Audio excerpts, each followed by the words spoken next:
Hey guys, Carly Johnston here with the Detroit Red Wings and Tigers, standing in front of the Ted Lindsay statue at Little Caesars Arena. I wanted to give a quick shout out to my friend Chris Pame. I have been listening to him kill it on his podcast, 30 Minutes Live with CDP. You guys catch it on Twitter, Facebook, Instagram, and YouTube Wednesday and Friday nights. Chris, thanks for the support. I hope to someday be on your podcast. Hey, everybody. Welcome to my special Thursday night edition of Live with CDP podcast. I'm looking forward to speaking to my guest tonight, Jon Marks, radio personality, talk show host on 94 WIP in Philadelphia, along with Ike Reese. You can listen to those guys Monday to Friday from 2 to 6 on their website as well. So I really appreciate Jon coming on tonight because I know there's a huge Eagles game tonight at 8 o'clock, 8:20 kickoff at the Link against Tom Brady and the world champion Tampa Bay Buccaneers. So just give me one moment, guys, and I will bring on my guest, Jon Marks, and we'll talk a little Eagles football and preview the game tonight against Tampa Bay. So just give me 1 second, guys, and I'm just going to bring on Jon Marks, and we're going to talk a little Philly football on that. And I really appreciate him coming on tonight. And you guys can follow Jon on Twitter at Jon Marks Media or Marks Reese WIP or at Sports Radio WIP. 1 second, I'm going to bring on Jon Marks from 94 WIP in Philadelphia. Good evening, Jon. How you doing, buddy? What's up? How are you? Good. I can hear you loud and clear. Can you hear and see me okay? You sound great. Yeah, this StreamYard for my podcast is just amazing nowadays. Yeah, I've done this a couple times now, and it's amazing how far we've come in such a short period of time. It's like you can talk to anybody all over the world with a video component now. So, yeah, it's awesome. Yes. It's a lot of fun. Yeah, I've been doing my podcast for about a year and a half now, and I've been doing some camera work volunteering for a major cable company out of Toronto, and I'm hoping one day to get into radio from doing my podcast if I'm lucky enough and get that opportunity.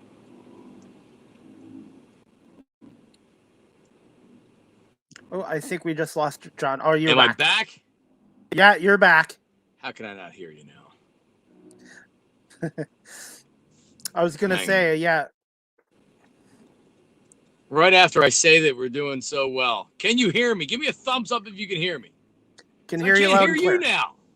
You can't hear me loud? The alarm on my phone, I set so I didn't forget it, and it went off, and it totally screwed up what we're doing here. Should I maybe exit, then try to come back in? Yeah, try doing that and see if that works.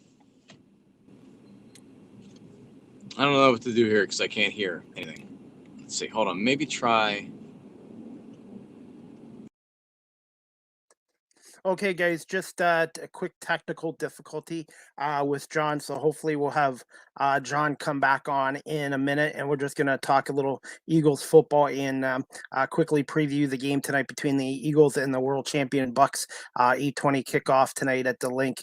And the Eagles are going to be huge underdogs against Tampa Bay, but we'll see what Jon has to say. So just give me one moment, and we'll bring Jon back on.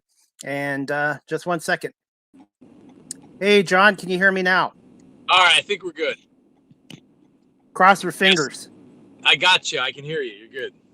Okay, no problem. And I'm learning about podcasts, too, that things do happen with technical difficulties from time to time. So I've learned how to ad-lib and keep on going until my guest can rejoin me. Cool. I was going to say I'll start with some questions now, Jon. And the first one I wanted to ask you is, what are your thoughts on the 2021 Eagles so far after 5 games? And what has been the biggest improvement you've seen from this year's team so far compared to 2020's team? Man, that's a really good question. I mean, they were so bad offensively with Carson Wentz in 2020. So I think even though there's been injuries on the offensive line, they've actually held up pretty well, right? Like Andre Dillard's had to come in and start at left tackle since Mailata got hurt. Now that Lane Johnson is still out, Mailata's over at right tackle. So the guys that they brought in, if you think about it, from their opening day roster, 80% of their offensive line, 4 of the 5 guys were out at one point. So Dillard playing well is so important because if you want Jalen Hurts to have any type of development so you can kind of get a peek at what he is, he needs to be protected behind that offensive line. So the offensive line playing well, even with the reserves, I'd say, is much better than last season. And the wide receiver play, I think at least you see talent at the position. Devonta's, how many 5 games into his career, he's looked good. Jalen Reagor to me is still, not cutting it. Quez Watkins looks like a real find. Your tight ends are not doing what I expected with Dallas Goedert. I was hoping for more. I didn't see it. I don't necessarily know if that's his fault or it's the coach's fault. But, kind of like better energy with the team this year. Certainly they have 2 wins in 5 games. But, I'm hopeful that they can get a couple wins going here. Remember, the last 6 games of the season, they played the NFC East, 5 of those 6 games, and then the Jets are the 6th game. And the Cowboys, you play the final week of the season. So if you can get in striking distance, you might be able to win 4 or 5 of 6 and potentially get in the playoffs. But you got to win the games in front of you that are winnable. And I'm not sure if that's tonight's game against the Bucs, but they're going to have to pull off a surprise or two. They just can't win the games that are in front of them that they should win because there's not many of them. I was going to say, and then tonight's game is going to be tough against Tampa Bay as well. I guess, like I said, we'll see what happens with this game. But I was going to say, one of my keys to this game tonight, John, I don't know if you agree with it. I think the Eagles have to have some kind of ball control offense because I just don't think they have the firepower to run and gun with the Buccaneers. And I think their best defense against Brady and that offense of the Bucs is to time ball control offense and have 6, 7, 8-minute drives and get touchdowns instead of settle for field goals. I agree. Here's the dilemma for Eagles head coach Nick Sirianni. The soft spot of their defense is their secondary, right? So they're back 4, and Devonta David, their linebackers out. So their strength of their defense is their defensive line. The weakness, the perceived weakness, is they're missing a corner, they're missing a safety, they're missing a linebacker, right? It's their back 7. So do you try to run it knowing that that's going to help keep the ball away from Tom Brady? I think what you have to do is you certainly have to be more balanced. I would agree with your point of view and your original point of you can't just give Tom Brady the ball, give him the ball. You can't do that. You can't give him 10, 11 possessions. You have to chew up some time of possession to have any shot tonight. So yes, they should try a more balanced and ball control offense. It's just they're going to have to be creative in how to do it because I think trying to run between the tackles is going to be difficult tonight. I'd like to see Jalen Hurts more involved in the running game. And I don't mean that he runs when he can't find an open receiver. I'm talking about 3 or 4, especially early, 3 or 4 designed quarterback read runs where he can run, get some yardage, and now you're softening up the defense. Now the defense may look and say, okay, we have to count for Jalen Hurts. He's hurting us. So now maybe a linebacker that was helping out in coverage has to spy on Jalen Hurts, right? So here's what I do know, and I agree with you, that if you're going to try to throw the ball 50 times tonight, you're going to lose, and you're probably going to lose big. Yeah, and what I was going to say, I'd like to see Miles Sanders get a little more touches with the ball, even coming out of the backfield as well as a receiver, as an extra threat, because he has great speed, and if he can catch the ball, that just gives the Eagles another option to use against the Buccaneers defense. Yeah, I agree with you, and it's about being creative and getting him, because they've tried to have short passes to the running backs and the wide receivers. In particular, last week, they just weren't working because last week the Panthers knew it was coming. So they're going to have to be more creative in getting the ball to the backs in the passing game. But I agree with you that when the Eagles had Andy Reid as their head coach and they had maybe not the best wide receivers in the league, what did they do? They used the running backs out of the backfield very effectively, and it'd be nice to see this team do that. Definitely. Okay, second question I wanted to ask you, John. Quick thoughts on the Eagles' 2021 draft picks so far in Devonta Smith. Landon Dickerson really hasn't played that much. Probably can't really evaluate him right now. And what about thoughts on Kenneth Gairwell, the running back? Man, well, let's start with Gairwell. He the Eagles coaches almost look more comfortable putting Gainwell in the game and giving him the ball sometimes than Miles Sanders. And you never get the idea when Gainwell plays that you're losing anything, right? Like, it's not like, all due respect to Boston Scott, and I like Boston Scott, the Eagles' third running back. When he came on the field, yeah, you liked it as far as the passing game and things like that, but you knew that he wasn't a Miles Sanders type. You knew he was a backup. When I watch Gainwell play, I don't see a backup. I see a very talented running back. So Gainwell, for being a fifth-round draft pick, that's been an excellent pick. And he's only played 5 games so far. He doesn't look like a rookie. Gainwell looks like that's a steal. Landon Dickerson is, I think, more than anything, because you're right, it's difficult to evaluate based on what we saw. He hurt his ankle last game. He didn't finish the game.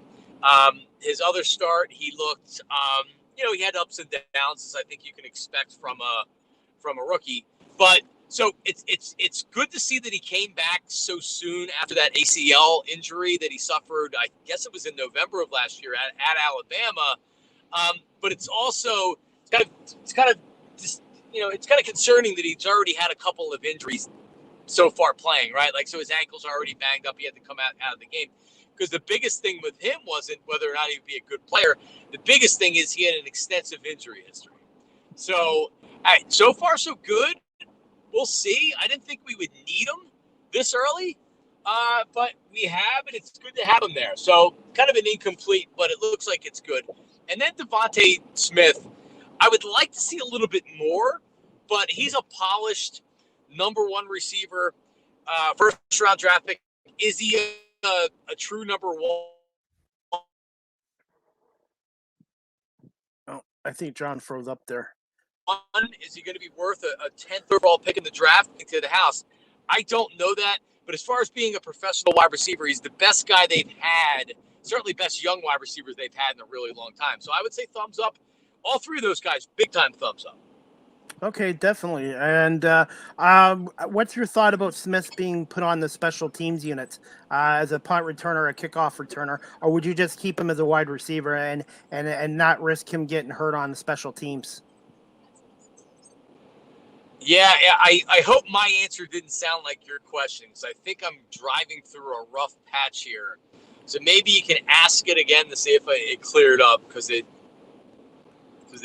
couldn't hear anything. You're clear now. Okay, that's good. I was going to say, would you take the risk of having Smith on special teams, punt returns, kickoffs, or would you just keep him as a wide receiver and maybe keep Quaz Watkins? And that's another question I wanted to ask you, John. I feel Quaz Watkins is probably the fastest player on the Eagles and one of the fastest in the NFL. Do you think he's getting the ball enough so far?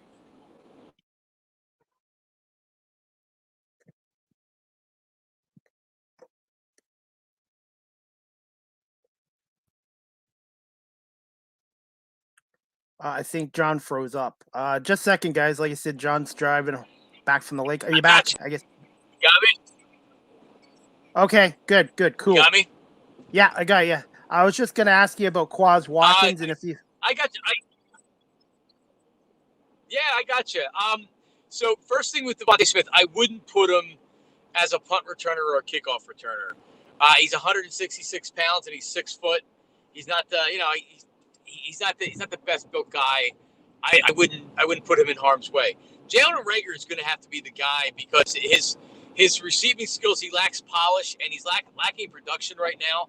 So he needs to be a guy that's able to have an effect, whether he should be the punt returner, he should be the kickoff returner.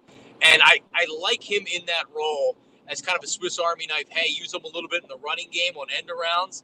And they got to figure out how to use him as a receiver because you're not getting enough production from a first-round draft pick that you could have had. You could have had Justin Jefferson, who is a Pro Bowler now.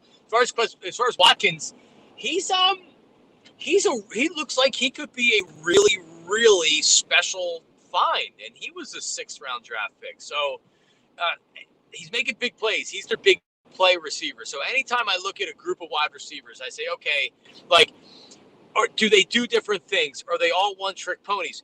Quez Watkins feels like that he's your deep threat. He's your big play player because of the speed. Devonta Smith is your higher volume, has good hands, even though he fumbled last week. but you know what I mean? Like, he's going to be your most polished receiver, and then you hope Jalen Reagor can develop into a guy that can at least be a weapon. But he's got to prove it. He hasn't proved it so far. He hasn't been good. Oh, and I was going to say Dallas Goedert's obviously out tonight with COVID on the COVID list. So Zach Ertz and Richard Rodgers going to dress tonight as the second tight end. So he's not actually on the roster. He was released from the practice squad. I think another team signed him off the practice squad. So I mean, he's not on the team. So you have Jack Stoll, who is he was on the practice squad. He will be your second tight end tonight, along with Zach Ertz. And when you talk about Goddard, I was expecting, or I was hoping, more from Goddard this year. And again, I don't know if some of that is placed on the blame of the first-year head coach trying to figure out what his offense is, or that's just that Dallas Goedert's a guy that has a lot of potential but isn't really fulfilling it. Okay.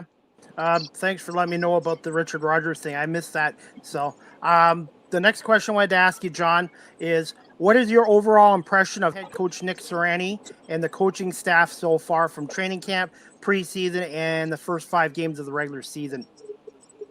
Yeah, it's almost unfair because we have such, even if you don't think the Eagles were going to win 10 games this year and make the playoffs or win the Super Bowl, whatever, you still expect growth right away. And in today's impatient society, we don't want to hear that he's a first-year head coach who has never called offensive plays before and he was going to have growing pains and struggle, because that's what we've seen with him.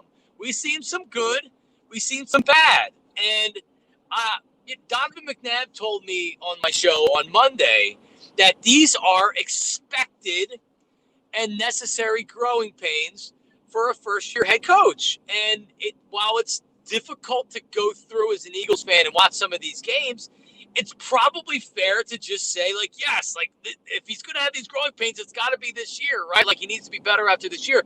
I'm growing impatient, and I get there's a learning curve with him, but he's got to be better in some of these games. And it's such a big game tonight because he gets a chance to respond to what happened last week against the Panthers, which wasn't a good offensive showing. It almost seems like they won in spite of what Nick Sirianni was trying to do. So, let's see. Overall, with Sirianni, I really, really like him. I like his personality. He doesn't take himself too seriously. He's a little bit goofy. His players like him, and I can tell you that from what I see and what I'm told and what players tell me. The players do like him. They get a kick out of him, I think, sometimes. Ultimately, can he be an effective head coach? Can he be a great play caller and all that? We just don't know that yet. But, I mean, so far, it hasn't been bad. It's been pretty good.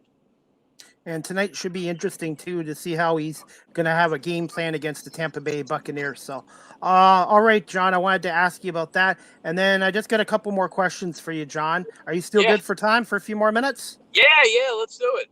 Okay. My next question I wanted to ask you is, what are your overall thoughts so far on second-year quarterback Jalen Hurts in 2021 after 5 games? Technically, I still look at him as a rookie because this is only his, 10th NFL start tonight. He's 3-6 and 9 starts, which isn't all his fault because the team's kind of been in a rebuild or reload.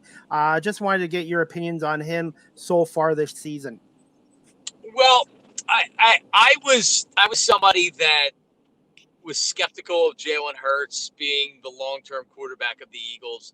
And some of that was the way that the Eagles acted in the offseason, their behavior, not wanting to name him the starting quarterback, constantly being mentioned in rumors for Deshaun Watson or Aaron Rodgers or Russell Wilson, not coming out and denying any of these rumors, right? So part of it was the way the Eagles were acting, and part of it was just the way that what my eyes told me.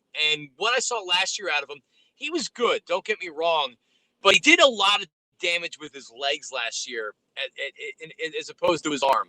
And the reason why he's a second-round draft pick is there were questions about his arm and his arm talent, and if he would be a good quarterback, a good starting quarterback at the next level. Still considered a pretty good prospect for a second-round draft pick.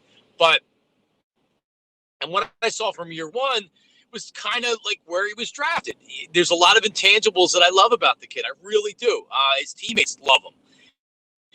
love his work ethic. I love the way he handles himself. He's got a certain way, just the way he carries himself that I really like.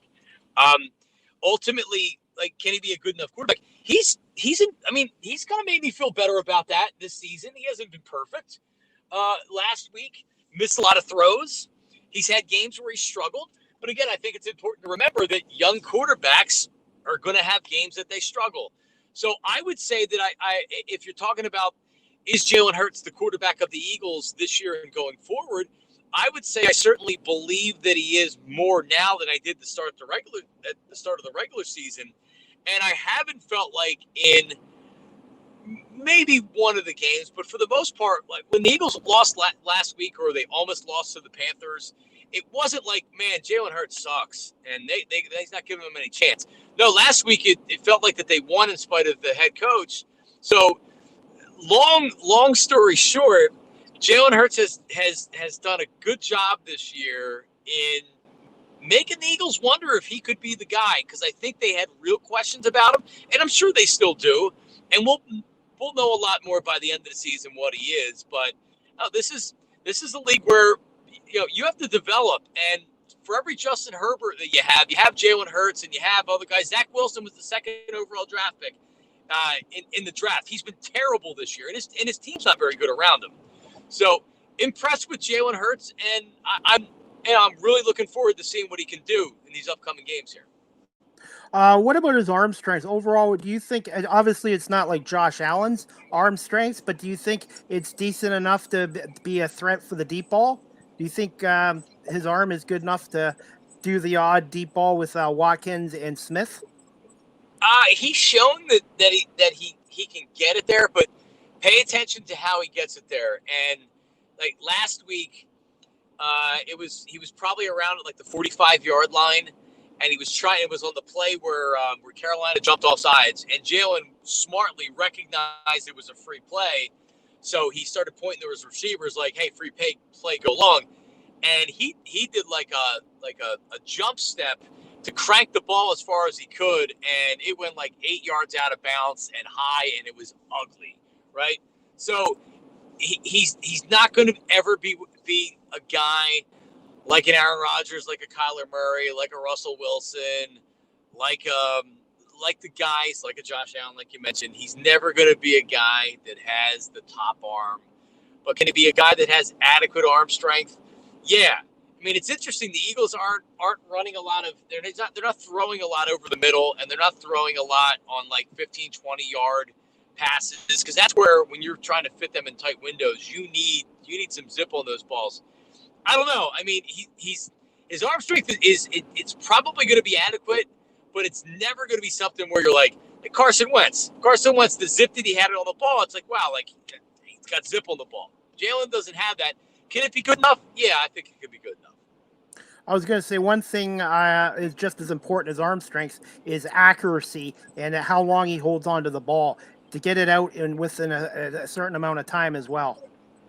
And I think he's done a good job of that, and a much better job. I mean, even look back to Carson Wentz last year. He wasn't a first-year quarterback. He wasn't a young quarterback. He was the guy that should know better. Man, he held the ball so much, and it cost him a lot of sacks. Jalen's not doing that. And sometimes I wish that he would hold the ball a little bit longer and go through his reads and find the open receiver. If you notice, when they throw the ball, a lot of times they're getting the ball out of his hands quickly, which is clearly something that they're trying to do with him, especially this early in his career. But you're right. If you're accurate, Tom Brady doesn't have the arm strength anymore. And I'm not trying to compare him to Tom Brady, but Tom Brady doesn't have that arm strength. You know what he has? Accuracy. So if you're accurate, you're gonna get a lot of completions for sure. Now, do you find Hurts, still being a young quarterback, still has some tunnel vision as well? Yeah, and I think that's a good way of putting it. It seems like the game has slowed down for him as far as not taking off at the first sign of pressure from the defense or even perceived pressure, right?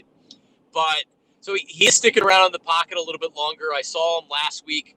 He was operating out of the pocket. They've been trying to get him to stay in the pocket, and he's taking the coaching because he's doing it, which should tell you also something about him. But he's very much a young quarterback in this league. And like I said, not everybody's a Justin Herbert. Not everybody's I mean, look at Trevor Lawrence right now. Trevor Lawrence is the biggest prospect to come out of the NFL since Andrew Luck. In 10 years, he's the best prospect to come out.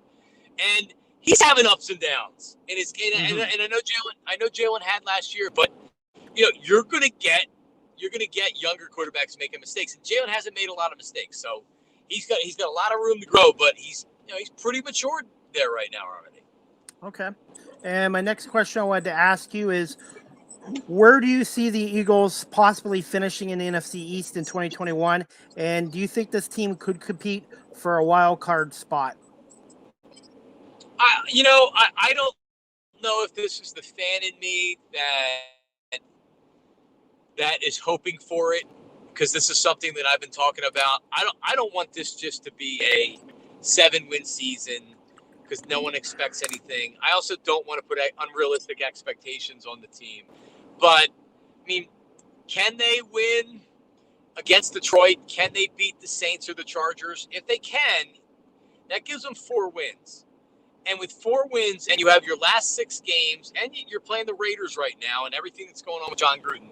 So can you win 2 or 3 games before the last 6 games of the season? If you can win 3 games, that gives you 5 wins. If you can win 2 games, that gives you 4 wins. So your last 6 games of the season, Giants, Jets, football team down there in Washington, end up here.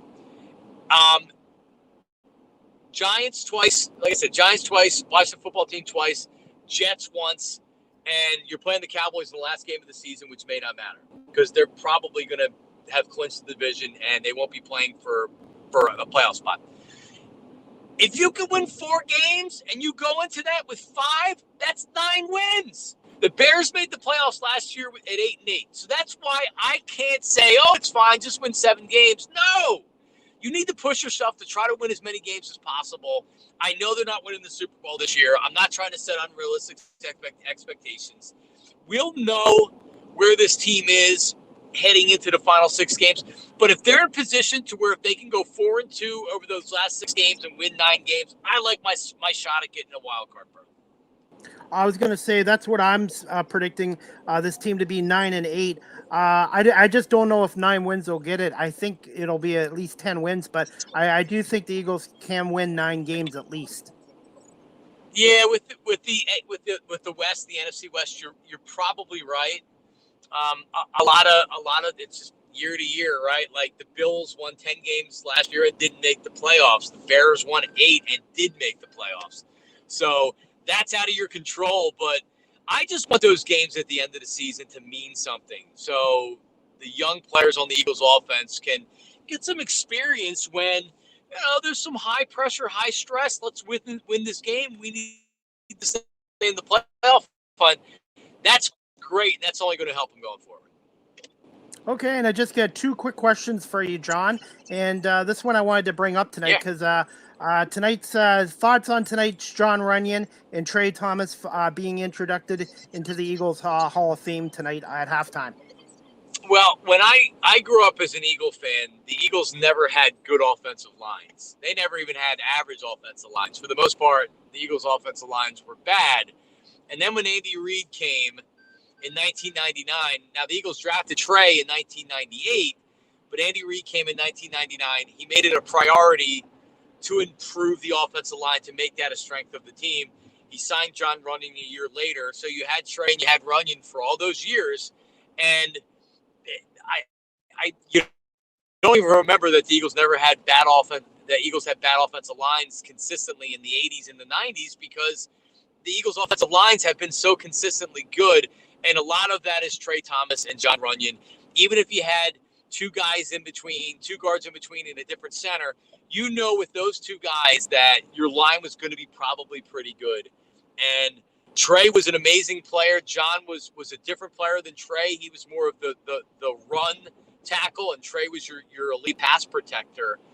But I've gotten a chance to get to know Trey a little bit since he stopped playing, and he's gotten into the media, and he's a fun, great guy. And Jon Runyan is looked at as one of the all-timers here. So it's going to be a fun night to see them honored, and it's been good because the Eagles have had good offensive tackles since Jon Runyan and Trey Thomas. Now the Eagles know they need the good offensive linemen and the good offensive tackles. So they're just keeping up that standard that Runyan and Trey Thomas started. I was going to say, I know he's not retired yet. I know he signed with the Bears, and I think he's hurt now. Jason Peters, does he end up in that Eagles Hall of Fame as well in the future?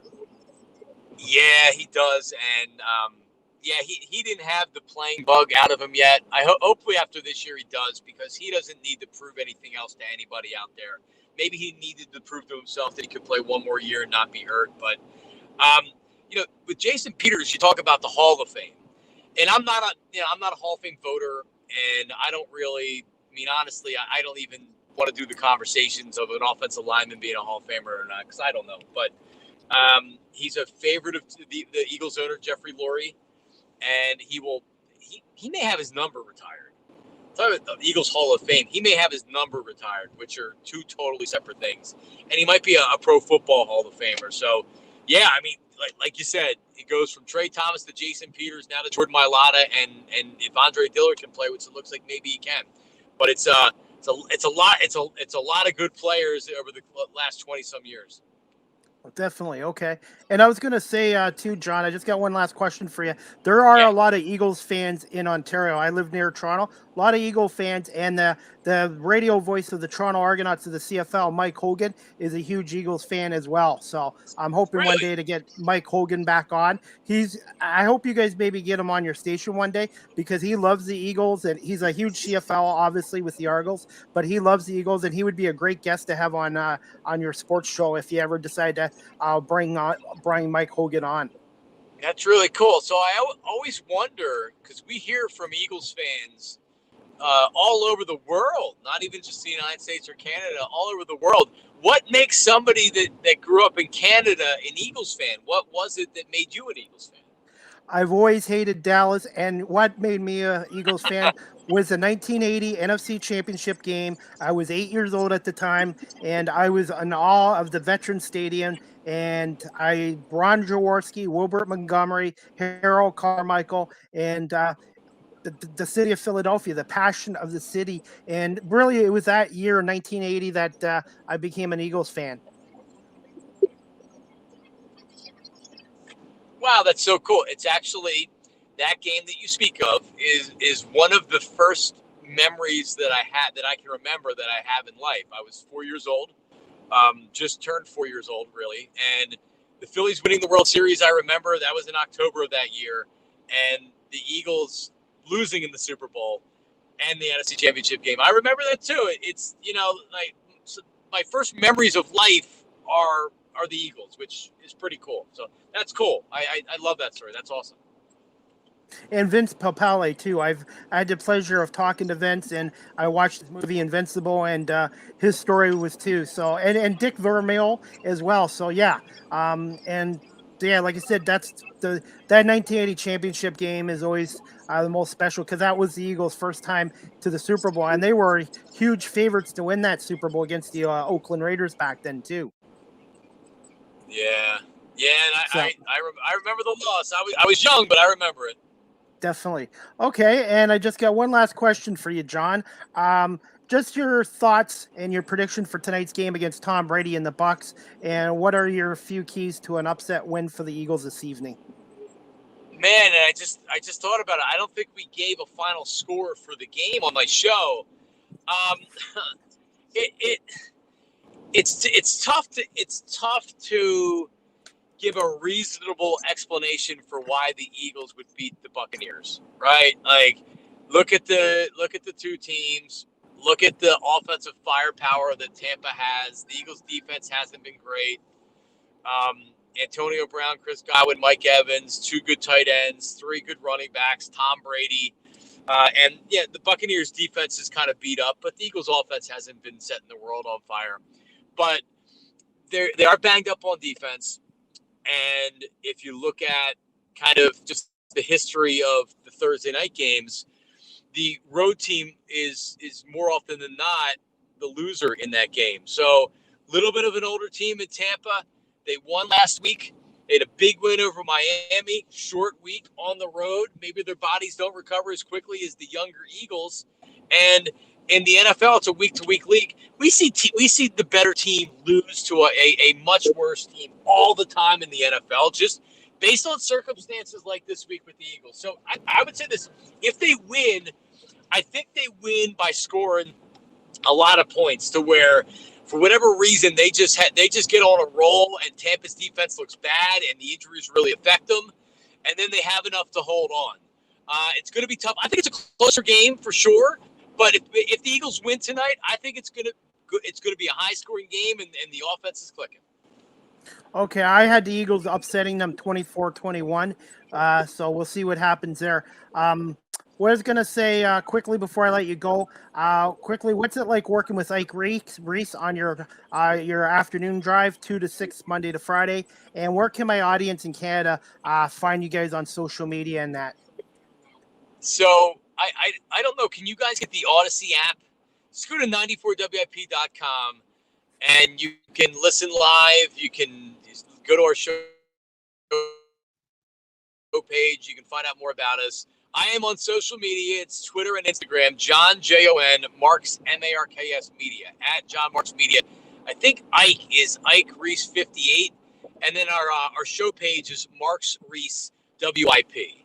And, you know, we're active on social media, and it's a good way to get involved in the show from all over the world. And we have listeners.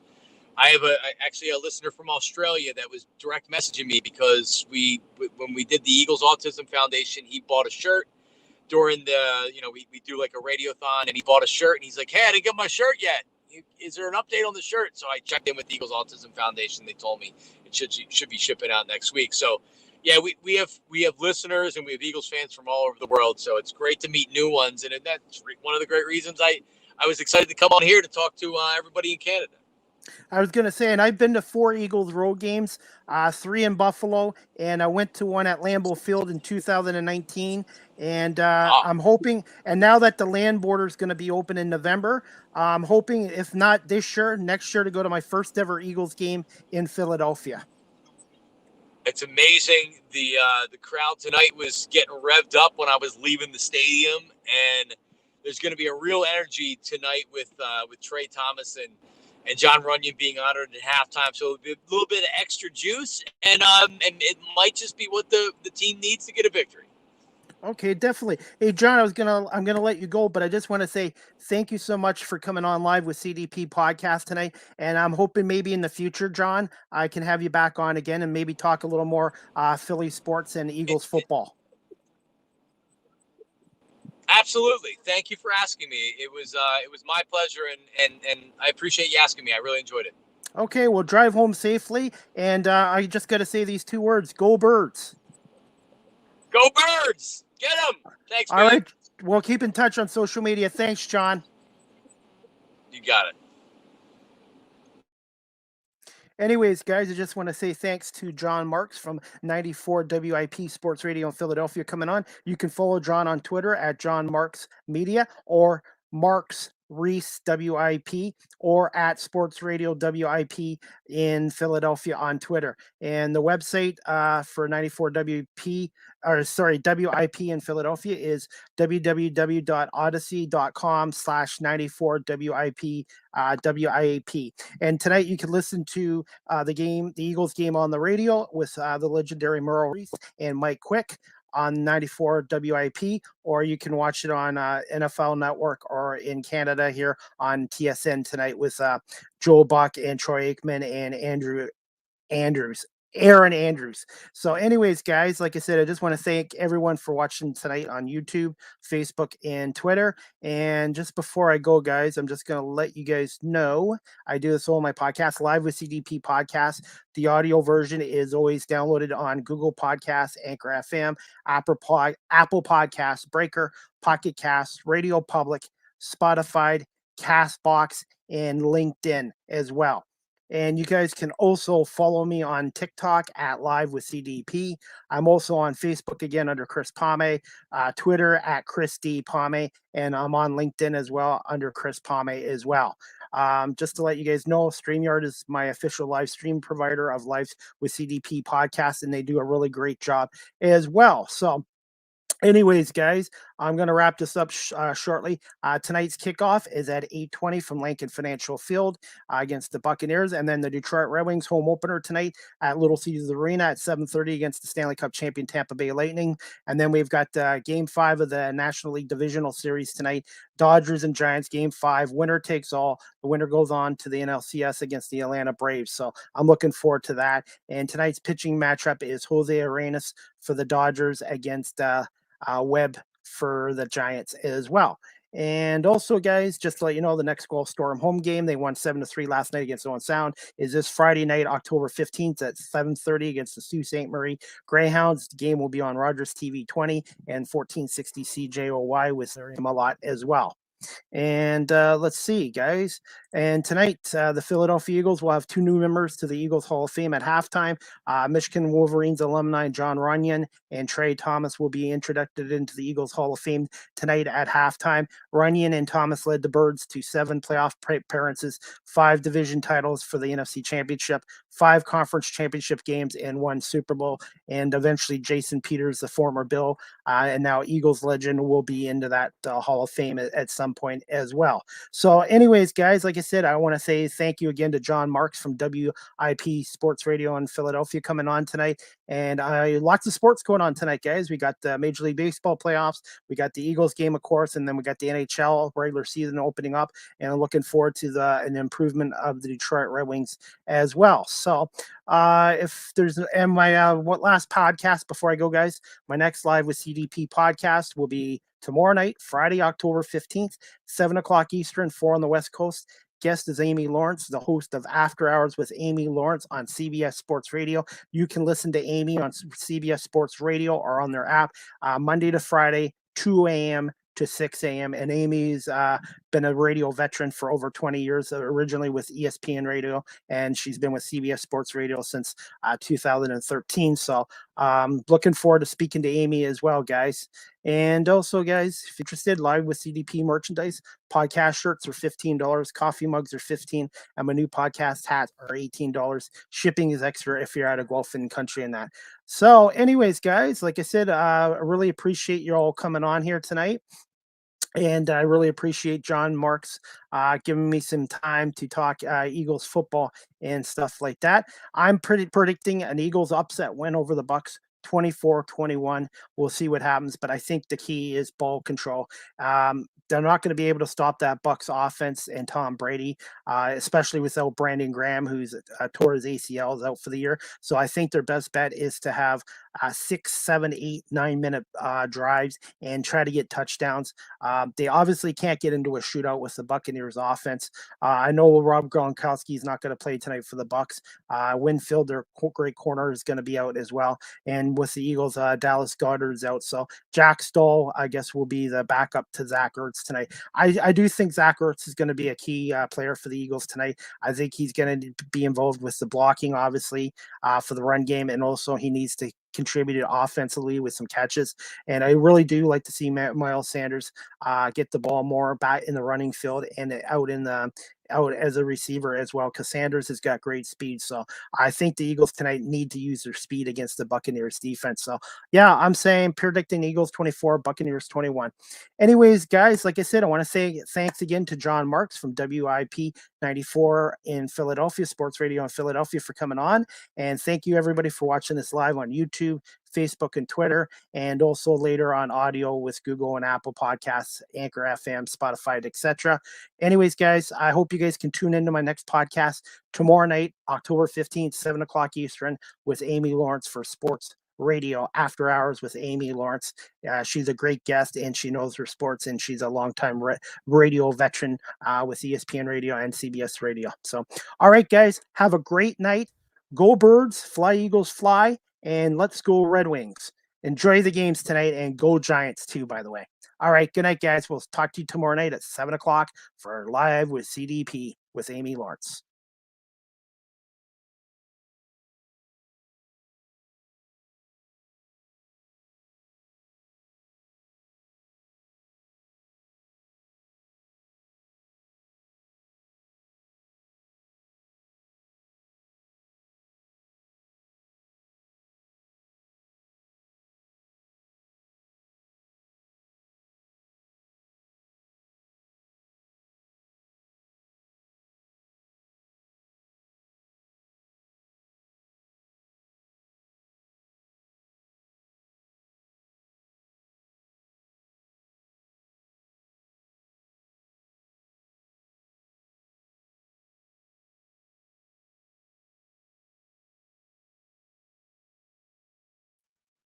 Oh, guys, before I go, I forgot to show a video clip. So I'm still live, guys, but I'm just going to show you a video clip of the game tonight, and then we'll call it night.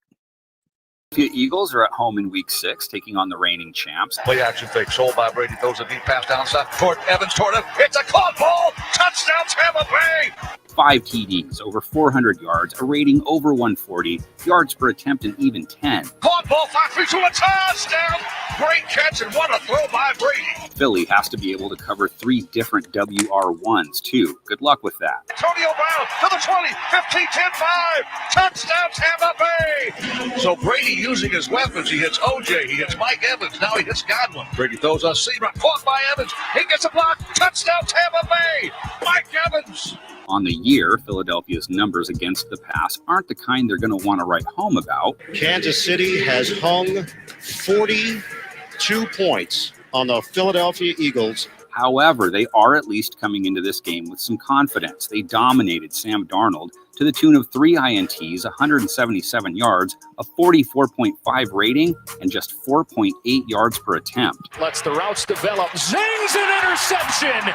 It's Slay again. His second of the game.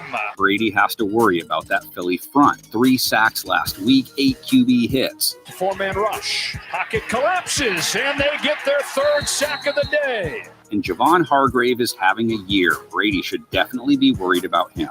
And get home. There's Hargrave. What a season this guy's having.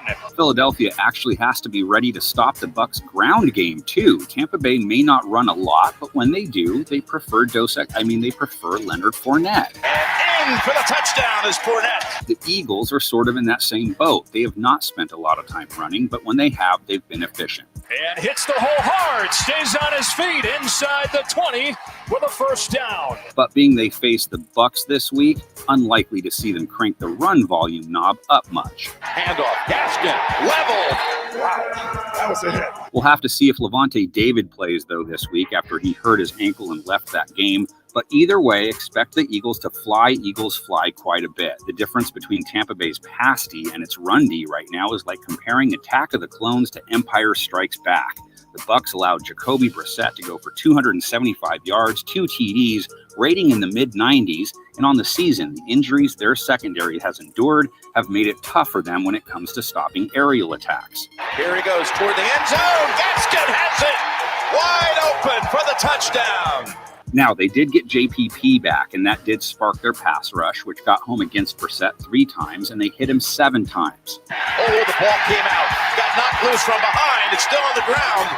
Recovered by the Buccaneers. Jalen Hurts sacked twice last week, and 2+ times in 4 straight games. He pumps short and gets pounded. Oh, my goodness. If he can elude the pressure, then it all depends on which version of the young QB you get. Last week, when he was throwing, it wasn't the kind that hurt so good. 62.7 rating, no TDs, a pick, under 200 yards, yards per attempt under 5.5. He's given time to take a shot down the sideline. It is intercepted by Dante Jackson. You know what all that equaled, though? His 2nd W of the season, because he came through when it mattered. Hurts pulling left side. He's in. The Eagles take the lead with 2:38. Wide snap. He's somehow able to get it into the back of the end zone. Devonta Smith. And the Bucs have to be prepared to stick their healthiest corner on Devonta Smith. That continues to be Hurts' go-to guy. Hurts over the middle. Devonta Smith. 1st down to the 46. This is a sneaky good TNF matchup. I'm sure Philly fans will be there dressed in coats and ties, their shirts tucked in, the women in their classic Sunday dresses, all of them seated properly with hushed tones as to not bother the GOAT when he's behind center.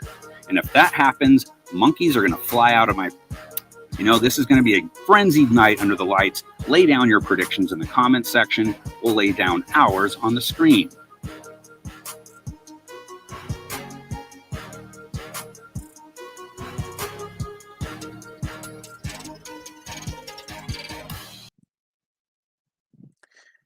All right, guys, that's it for Live with CDP. I hope you enjoyed, again, Jon Marks from 94 WIP Sports Radio in Philly for coming on, and I hope you enjoyed that little clip from the NFL previewing the Bucs and Eagles game tonight. So anyways, guys, thanks again for watching Live with CDP podcast, and all I have to say is go Birds, let's go Red Wings. See you guys tomorrow night at 7 o'clock for our next edition of Live with CDP podcast.